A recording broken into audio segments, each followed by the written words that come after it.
প্রত্যেকটা প্রকল্পের মধ্যে অলিগাররা তাদের নিজেদের স্বার্থ দিল।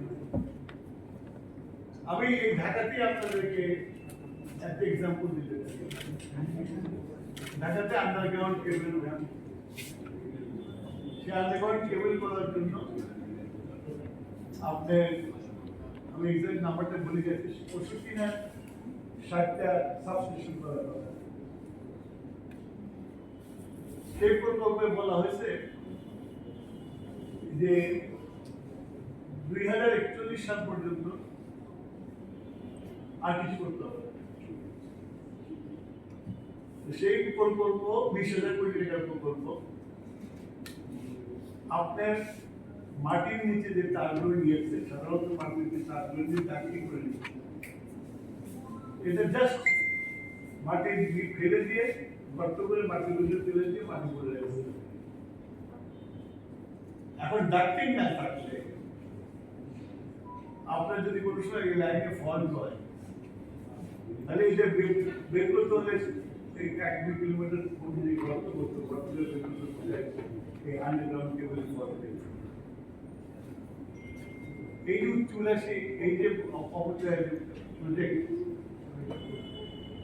তারপরে এই প্রজেক্টের মধ্যে যে প্রজেক্টটি ছিলই না সেখানে তারা পাওয়ার টিউনার বোর্ডের কিছু জায়গায় শাহবাগ হোটেলের পেছনে ছিল, সেখানে কিছু টুইন টাওয়ার তৈরি করেছে।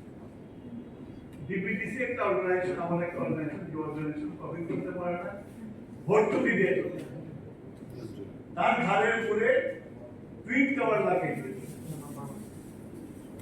শুধু তাই না, ওই টুইন টাওয়ারের মধ্যে swimming pool, international standard gym, এইসব। And projected cost for 20,000 কোটি টাকা। Who is going to pay? You, me.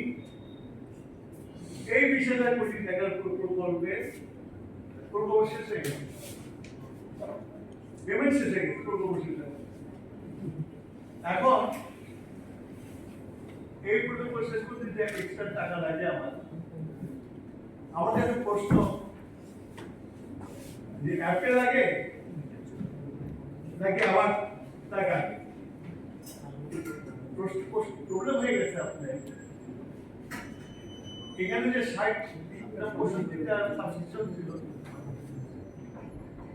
এমন জায়গায় সাবস্টেশন একটা ছিল যেটাই করেছে ওখানে জীবনে মানে বসতি হতে ডিমান্ড আসতে টাইম না, আর বলতে 41 সাল পর্যন্ত কিছু করা যাবে। একটা সাবস্টেশনের লাইফ টাইম হচ্ছে 20 বছর।